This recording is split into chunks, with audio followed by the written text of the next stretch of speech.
Shadowverse Evolved Booster Set 6, Paragons of the Colosseum, is releasing in just a few weeks, and this set adds once again to the peak feeling of the meta in the English edition right now. So as we approach the release date, let's take a look at some of the must-have cards from this upcoming set. Starting off with neutral, one card that's going to stick around for a good while is Babkaha. She's a 3 cost that sports a 2/3 body that basically allows you to choose one of many effects. You can either buff a follower with a +1/+1, you can either heal your leader with a +2 to the defense, or you can look at top 3 of your deck and rearrange them on top of your deck in any order. So those are pretty good already. For example, in a more board-based deck, you might want to buff your followers to get that kind of tempo advantage. In a control deck, you might value the healing more. And in other decks where you have a bunch of draw power, you might want to rearrange the top cards instead. But if you pay the extra 2 play points, she becomes a 4/5 that lets you choose another one of 3 abilities on Evolve, one of them being a full field engage on your opponent's side of the field, or dealing 2 damage to each enemy leader, or putting the top card of your deck into your EX area, which works well with her top 3 setup.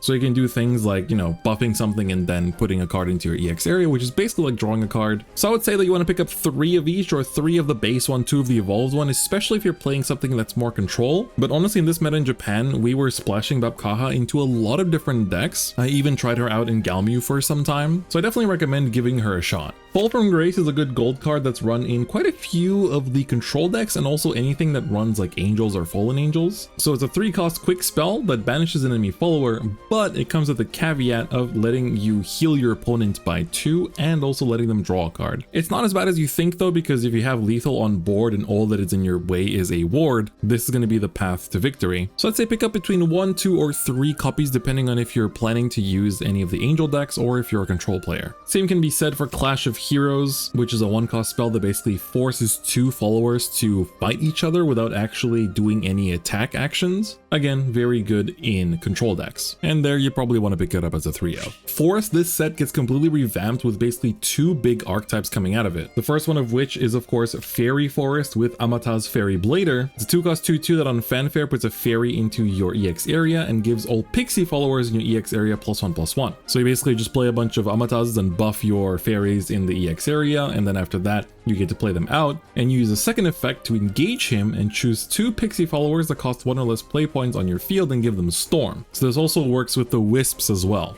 Amatas was a very popular deck during this format, as it was very easy to just like set things up and just threaten lethal at any moment, because also you have things like Sukuna and other pretty aggressive tools in this deck. But there's also support for Hunter Forest, and especially in the future, Hunter Forest will be coming back as like an anti-meta deck. And so Amatas is a 3 of easily, and it's gonna be meta for a good bit. But for the Hunter stuff, you want Wildwood Matriarch, which is a 4 cost 3/3 that if it was put into the field by an ability, it evolves automatically, which by the way does not count as evolving once per turn, because this was evolved not by the evolve, but it was evolved by a fanfare. It's a bit hard to understand, but I think you can get it. Otherwise, you evolve it for 2, and when it does evolve, it lets you choose 2 hunter followers that cost 2 or less in your cemetery and summon them. So this is really good because last set we had a lot of good hunter followers, and this set there's a lot of them in here too. Fairy Dragon is also a good gold for the Pixie deck, of course, with Amatas, being a 2 cost 0/4 ward that on fanfare gets +1 attack for every Pixie token on your field and EX area combined, so actually gets pretty buff. And on last words puts a Wisp and a Fairy token into EX area, thus giving you even more targets for Amatas. Another good 3 of. For the silvers, we have Woodland Cleaver, which is a 2 cost 2/2 that evolves for 1, but if you play it by an ability, it gets Storm, and on evolve, she also selects enemy follower and deals it 2 damage, becoming a 3/3 that keeps that Storm. Both of them 3 ofs if you're building Hunter Forest. Same goes for Assault Jaguar, 3 cost 4/1, so it's pretty easy to take out, but it's huge attack with Rush, so it can trade into things, and then on last words looks at top 2 and adds a Hunter card from among them to your hand and buries the other one, which is good because you play stuff from your cemetery. Spirit Shine is a good Amatas support as well, being a 1 cost spell, which of course Forest always likes, that lets you either give +2/+2 to a Pixie token on your field or EX area,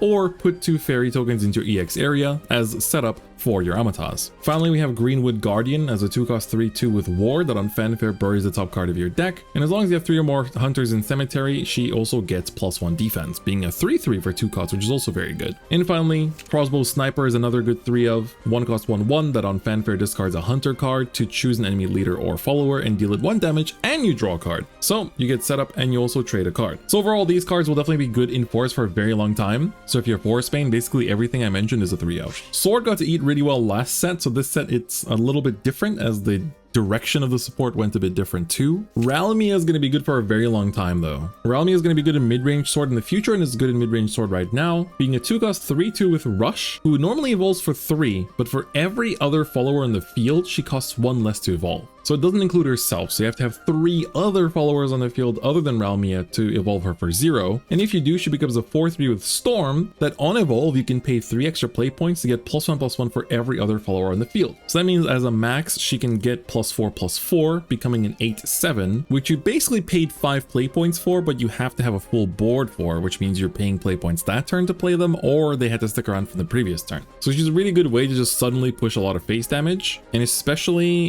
in set 9, this is going to be really, really good. So 100% very, very much a must-have. 3 of the base, 2 or 3 of the evolve form. You can get by with 2, but doesn't hurt to pick up a 3rd. Another pretty decent card for mid-range sword is Courtly Dance, which is a 6-cost spell that lets you look at top 5 of your deck, and then you can summon any number of sword followers whose cost is 3 or less, but the total cost of all of the followers that you play has to add up to 7 or less. And anything you don't play goes to the bottom of your deck. So it's a cool way on like 6 to just basically just spawn a field, but you do have to build around it. So keep in mind, if you want to build around this card, pick up 3. If not, I think it kind of depends. Thief got a tiny bit of support with Grand Acquisition, a very simple 1-cost quick spell that forces all opponents to bury the top 3 cards of their deck. You do lose a card by playing this, but if you are close from hitting a threshold or you want to just play this early to proc some effects, it's pretty good. And finally, we have Quick Draw Maven. She's a 3-cost 3/3 vanilla, but she evolves for 1, allowing you to discard 1 and deal it 5 damage to an enemy follower. So she's a 4/4 while basically taking out virtually anything, especially in the early game, so not too bad. I'd say 3 of the normal, 2 of the evolved one. Moving on to Rune, we have arguably the strongest card in the entire set and arguably the best deck in the set, Kuon, founder of Onmyodo. It's a 15-cost 5/5, but of course, since you can't play 15 play points ever in the game, they cost 1 less to play for every spell and Onmyoji card in your cemetery. So this can of course come out for 0 if you set up your cemetery well enough. And when Kuon does show up, on Fanfare, if you don't have a Celestial Shikigami token on your field, you summon one, and it's a 4/5 with Aura. So for whatever amount of play points you played this for, you're getting 9-10 in stats. And then you can engage Kuon to choose 2 Shikigami followers on your field and give them both Storm. So that 4/5 is going face too. So this is basically the big reward for spell chain decks. Instead of having to just focus on D-Shift, instead you can set up both Kuon and D-Shift at the same time. Let's take a look at some other support first before we talk about combos though. First, Crafter is a 4-cost 2/2 that on Fanfare summons a paper Shikigami token, which is a 2/2 with last words draw a card, discard a card. So that helps you set up your cemetery. And you can bury a Shikigami follower to select an enemy follower in the field and deal it 4 damage, but then you cannot use this effect anymore. It says the evolved effect can be activated, but if you look at the evolved form, which for one you can evolve into it, it is the same effect. But it also has an on-evolve effect that you can use, that you deal 2 damage to an enemy follower. But if you have 7 spells and Onmyoji cards combined in your cemetery or more, then you deal 4 damage instead. So it's basically like a 5-cost 3/3 that deals 4 damage to something, while also putting down a 2/2 on the field. Do keep in mind that in Japan, the pre-evolved form of this is restricted to 1, so I'd say you can safely pick up 3 of the evolved one, but the pre-evolved one you will definitely need right now at 3, but just keep in mind that there is a chance it'll get hit to 1 in the future. This all depends on how well Kuon performs in the English competitive circuit, so we don't know if it'll happen in English yet or not. Just be aware that it might get restricted. A Shikigami card that's not restricted though is Shikigami Summons, a 2-cost spell that summons a paper Shikigami, and if you have 7 or more spells and Onmyoji cards in your cemetery, you draw a card. So you actually don't lose a card from hand while generating a card on board, which is really good, and getting a spell in your cemetery. We also have Demon Caller, a very good card, 3-cost 3/3 that says whenever a Shikigami follower is put into the field, it gets +1 attack and rush. And on evolve, it summons a paper Shikigami, and again gives it the +1 and rush, so it becomes a 3/2. And if you play Kuon after this, then the Celestial Shikigami will be a 5/5 with Aura, Storm, and Rush. So very, very strong, and I think you can already see where the combos are going. We also have traditional Sorcerer, who on Fanfare says if you have 7 spells spells and Onmyoji cards in your cemetery or more. You summon a paper Shikigami token and heal your leader too. And whenever Shikigami follower is put into your field, it gets ward. So yes, you can even give ward to the aura Shikigami. This one's very annoying because you have to clear so much all of a sudden if they combine this with the other Onmyoji cards. And it heals too, which is just like Rune already has access to healing. This gives them even more. So one of the typical ways that Kuon wins is like you play 2 Kuons, you get 2 Celestial Shikigamis, you swing 8 to face. They have aura, so they can't be taken out. And then you just cast your D-Shift, you get another turn, and now you not only have 2 Celestial Shikigamis that can swing, but you have 2 Kuons that can swing too. So you're coming in with another like 18 damage to face. So it's very easy to just like, once they're on like turn 7-8, just be afraid that Kuon is ready to go for lethal and try to aim to win before you get to that point. Or try to have tools to answer board all the time so they don't chip down any damage. So that way they really need the double Kuon to win, and it can't be just like a Kuon plus like a Shikigami summons. We'll talk more about these strategies once we get to the decklist video later down the line. Other good cards to pick up though, the 7-cost Crimson Meteor Storm is really nice because it's only a 7 cost, but if you have Spell Chain 10, it costs 2 less to play. And it deals 6 damage to all enemy followers and 3 damage to the enemy leader, so it's really good in just taking out annoying boards as AoE, although you do kind of spend a turn on it. Still a good card to pick up at least like a 1 or 2 of, but even 3 honestly you can't go wrong with. Same goes for all the other cards we talked about so far, by the way, all 3 ofs. And finally, there's going to be a very strong and super powerful meta deck in set 9 called Earthright, which got a bunch of strong cards sprinkled into it throughout the sets before that. And this set is no exception with Golem's Rampage. It's a 2-cost spell that lets you bury a Golem follower to deal 3 damage to each enemy leader and enemy follower on the field. So 3 damage AoE to everything on your opponent's side of the field. It's really, really strong and will be played in the future, so definitely pick up at least a couple copies. And most importantly, if you're planning to play Earthright, Mirror of Truth is a super must-have. 3-cost amulet, it's an earth sigil, so it has stack, but on Fanfare you select an alchemist follower that costs 3 or less in your cemetery and you summon it. There will be a very busted target for this card in set 8, so look forward to that when we talk about it. But for now, if you're gonna play Earthright, you want to play the best deck in the format in set 9, you must have 3 of this. Alright, that rune section was very long. There's a lot of really game-changing cards both now and in the future in there, so let's move on to Dragon. Dragon basically gives Galmu her deck shuffle and the ability to actually fight in the early game thanks to Phylene. Phylene is a 1-cost 1/3 that on Fanfare lets you choose an enemy follower in the field and engage it, and it cannot refresh during your opponent's next start phase. This is really good because not only does it fight aggro, but it also allows you to trade her into any things with like 1 defense too during the next turn. And if you play her when you have Overflow active, she searches your deck for a White Frost Whisper, puts it to your EX area, and shuffles your deck.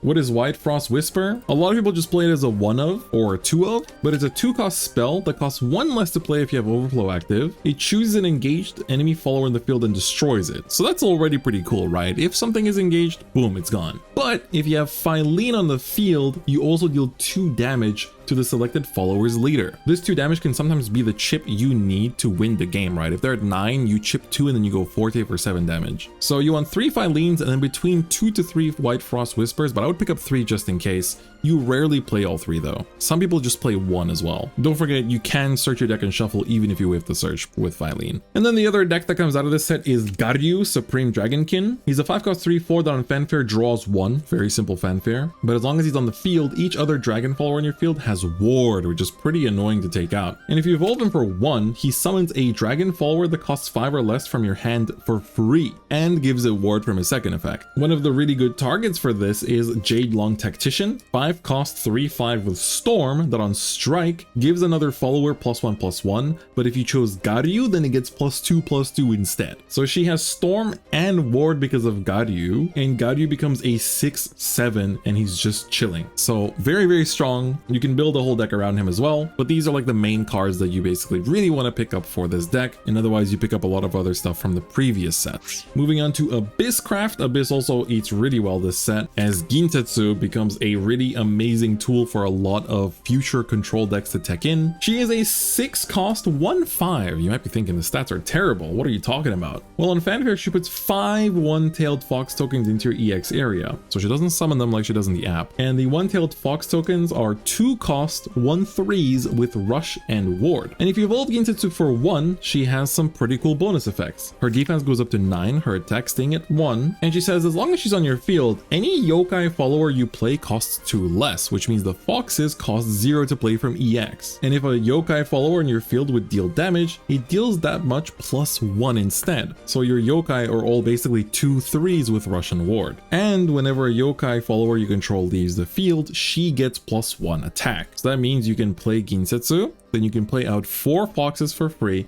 swing them into, let's say your opponent's like huge ward or something, buff the Ginsetsu, and then just hold her down to swing in with like 6 attack next turn. You want to pick up 3 of the base, 2 of the evolve forms. Sometimes you play 3, but quite rarely. She'll be played in quite a lot of Abyss decks, so honestly she's good to have no matter what. Very, very generic and a very good way to just answer your opponent's board and put up a threat at the same time, all with just 1 card. A good card for Sanguine though is a 3 of is Aragavi the Berserker. So on Fanfare, you can pay an extra 5 play points to deal 5 damage to each other follower in the field, including your own, and he gets +2/+2 in Storm, becoming a 6/5, which is pretty impressive, but does cost a total of, 8 play points. But even as a 3 cost 4/3, he says at the start of your end phase, if Sanguine is active, you can select an enemy leader or follower on the field and deal it 3 damage. Just that chip of 3 to the leader is pretty annoying, so in Sanguine this is a must-have 3 of. Another really good card is Yuzuki, Righteous Demon. She's a 6 cost 5/5 with Bane that on Fanfare forces each opponent to bury a follower, and if you have Necrocharge 10, they bury 2 instead. So it's really good in control specifically because it forces them to kind of like give up something. But if you're stuck in your hand, you can actually pay 3 play points and discard her, and you choose an enemy follower in the field, you deal 5 damage to it and bury the top card of your deck, so you get to build up your Necrocharge much easier. So it's really good in control variants and also just in anything Necrochargy as well. And finally, another card very similar to Earthright that's going to be busted in the future is Unleash the Nightmare. Vampire Abyss is going to be a tier 1 deck come set 9, and this card is one of the biggest reasons why. It's a 4 cost that summons 3 Force Bat tokens, which are just 1/1s, and draws 2 cards.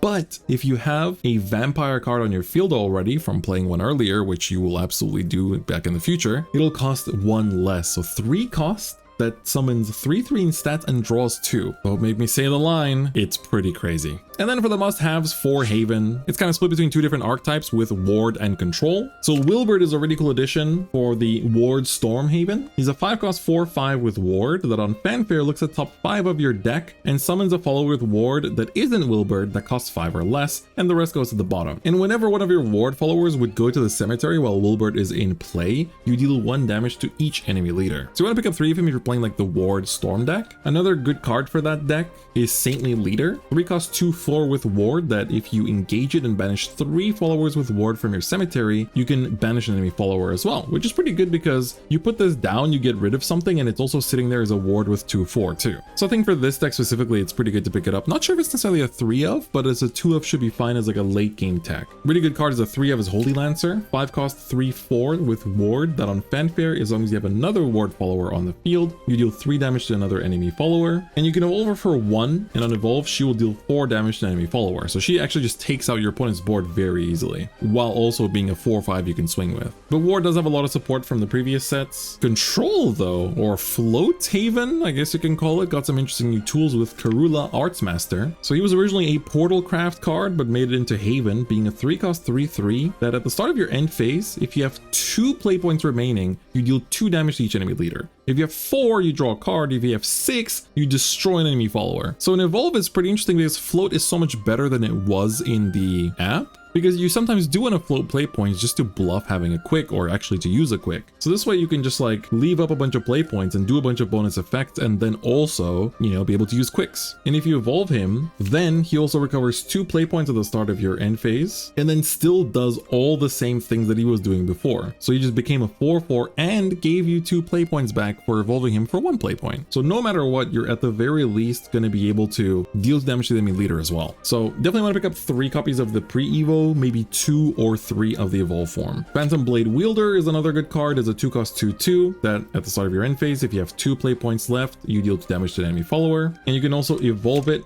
for 1 to become a 3/3 to deal 2 damage to an enemy follower. So again, works very well with Karula. We also have Boost Kicker, who is a 2-cost 2/2 that at the start of your end phase recovers a play point. So that also, you know, adds to Karula. And on Fanfare, you can pay any number of play points you want, and the amount that you paid, you deal that much damage to each enemy follower in the field. So you can basically adjust it, right? If you're being aggroed down, you can pay 1 and just wipe out a bunch of like 1 defense followers. In the late game, if you have like some kind of, you know, your opponents put up a bunch of stuff with like 4 defense, you just play this on turn 6, pay 4, and just wipe your opponent's board. And it also gives you back a play point, which is very nice. Gravity Grappler is a 3-cost 3/3. At the start of your end phase, if you have at least 2 play points left, it summons a Mystic Artifact, which is a 2/3 with Ward and on Fanfare draw a card. So it gets your card back, and you're also, you know, as long as you have 2 play points left, you're getting that out, which is also body. So overall, pretty good synergy. And then Focus, a 0-cost spell that's a quick that can't be played during your turn, but if you play during your opponent's turn in reaction to an attack or at their end phase, if you have at least 2 play points left, you give your leader an extra defense and draw a card. So it's basically like